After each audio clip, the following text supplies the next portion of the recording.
We're here today to announce the resolution of an investigation into the off-label marketing of Rapamune, a drug approved for specific uses in organ transplants by Wyeth Pharmaceuticals.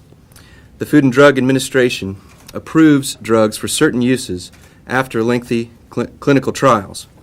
Compliance with these approved uses is important to protect public patient safety, and drug companies must only market and promote their drugs for FDA-approved uses. The FDA approved Rapamune for limited use in renal transplants and required the label to include a warning against certain uses. Yet, Wyeth trained its sales force to promote Rapamune for off-label uses not approved by the FDA, including ex-renal uses, and even paid bonuses to incentivize those sales. This was a systemic corporate effort to seek profit over safety. Companies that ignore compliance with FDA regulations will face criminal prosecution and stiff penalties. The resolution of this matter includes a criminal plea by the company, a criminal fine, criminal forfeiture, and the settlement of 2 civil cases. In total, Wyeth Pharmaceuticals will pay to the United States $491 million plus interest. Earlier today, Wyeth Pharmaceuticals entered a plea of guilty to a 1-count misdemeanor information filed by this office. Pursuant to that plea, the court sentenced the company to pay a fine of $157,584,000 and forfeit $76 million to the United States. Additionally, the court this morning unsealed 2 civil cases pending in the United States District Court for the Western District of Oklahoma. The United States and Wyeth Pharmaceuticals have negotiated a $257,400,000 settlement of those 2 civil cases. This civil settlement includes approximately $27 million that will go to the states to repay their losses to their Medicaid programs. As I previously stated, in total, this criminal resolution and civil settlement will result in the United States receiving $491 million plus interest.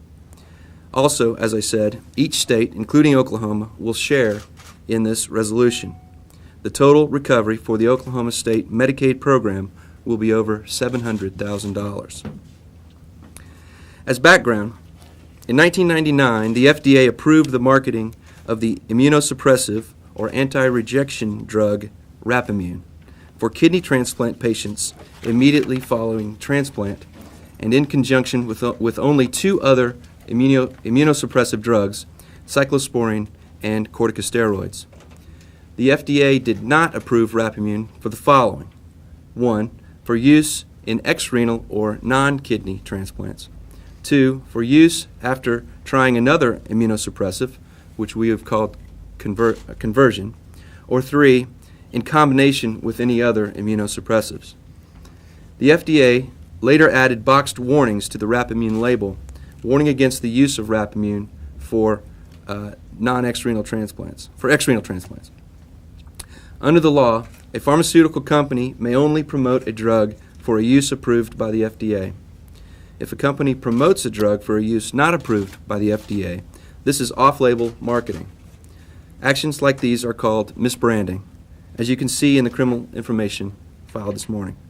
Off-label marketing can result in both criminal and civil sanctions against a pharmaceutical company. On December 16, 2005, a civil qui tam complaint was filed in the Eastern District of Pennsylvania. That case alleged that Wyeth was marketing Rapamune for use in ex-renal transplants and for conversion use.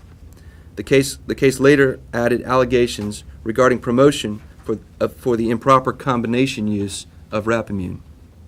This case was subsequently transferred to the Western District of Oklahoma in 2010.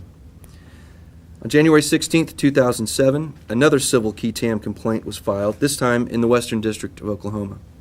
The second case alleged that Wyeth was improperly marketing Rapamune for use in ex-renal transplants, for conversion use, and for use in unapproved combinations. This office, in conjunction with the FBI and HHS OIG, initiated an investigation in 2008. That investigation was able to substantiate the off-label promotion allegations against Wyeth.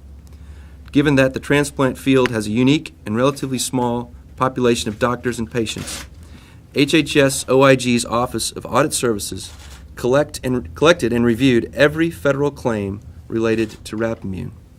They, along with criminal investigative agents from the FBI and HHS OIG, documented contacts with the transplant doctors and determined that 92% of the doctors who had prescribed Rapamune for off-label use had been contacted by Wyeth sales representatives at some point. Now, with regard to exrenal transplants, the promotion of Rapamune for organ transplants other than kidney forms the basis for the criminal information to which Wyeth pled guilty earlier today. And in that vein, I should make a couple of points. Wyeth Pharmaceuticals was purchased by Pfizer in 2009. The criminal conduct outlined in the information ended in 2006, prior to Pfizer's acquisition of Wyeth. Thus, Pfizer inherited this issue when it acquired Wyeth. Also, Pfizer has cooperated with the investigation in a meaningful and material way with virtually from the time the company became aware of it.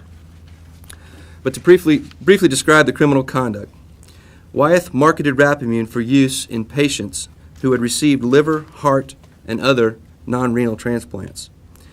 Wyeth trained the sales force on off-label exrenal uses for Rapamune at annual training sessions, semi-annual meetings, and through medical journal articles that discussed off-label studies involving the use of Rapamune for non-kidney transplants.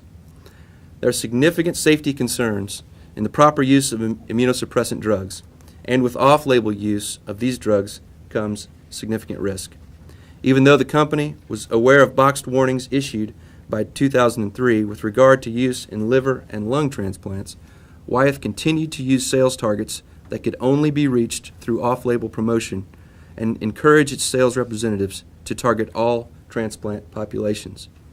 Wyeth rewarded its sales representatives with bonuses and individual awards. Wyeth identified doctors who appeared enthusiastic about off-label uses of Rapamune and invited them to participate as key opinion leaders in corporate advisory boards and at conferences, for which they were paid generous honoraria as well as full travel expenses. In addition, Wyeth funded research studies for these doctors in an effort to obtain credibility for the unapproved off-label use. Furthermore, Wyeth employed transplant science liaisons who in theory were employees with medical experience, pharmacists and nurses, who would provide specific information to doctors who requested it. However, in reality, these employees were used to push the off-label use of Rapamune to physicians, including those who had not in fact requested the information but were wary of such use. Now let me briefly describe and discuss two additional areas of concern with regard to Wyeth's marketing of Rapamune. These were not part of the criminal charge but were contemplated in the civil settlement. The first is with regard to conversion. Rapamune was approved only for de novo use in kidney transplant patients. Despite this restriction, Wyeth marketed the drug for some time after the transplant. De novo use means the first use in conjunction or connection with a kidney transplant and prior to having tried any other immunosuppressives. Wyeth trained its sales representatives and used doctor advocates to promote this delayed use. Second, as I stated earlier, the FDA approved the use of Rapamune in combination with certain other drugs. However, Wyeth paid doctors to speak about unapproved, off-label combinations, promoting this unapproved use to numerous other transplant doctors. Since this use was not FDA approved, promotion by sales representatives or Wyeth selected doctors was improper.